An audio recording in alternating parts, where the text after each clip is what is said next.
اللهم اهدنا فيمن هديت، وعافنا فيمن عافيت، وتولنا فيمن توليت، وبارك لنا فيما أعطيت، وقنا شر ما قضيت، فإنك تقضي ولا يقضى عليك، إنه لا يذل من واليت ولا يعز من عاديت، تباركت ربنا وتعاليت.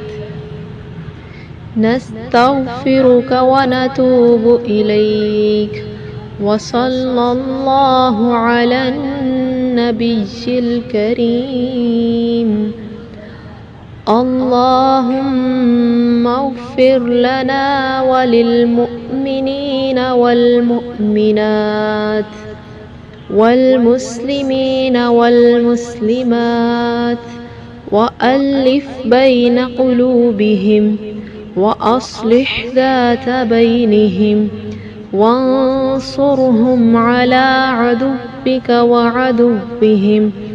اللهم العن الكفرة الذين يصدون عن سبيلك ويكذبون رسلك ويقاتلون أولياءك.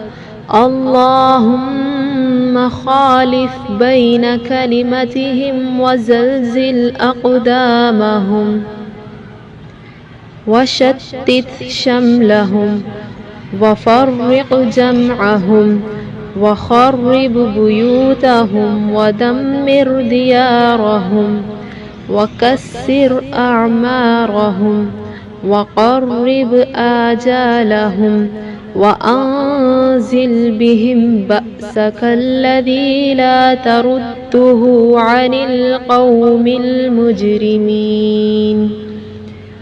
اللهم إنا نجعلك في نحورهم ونعوذ بك من شرورهم.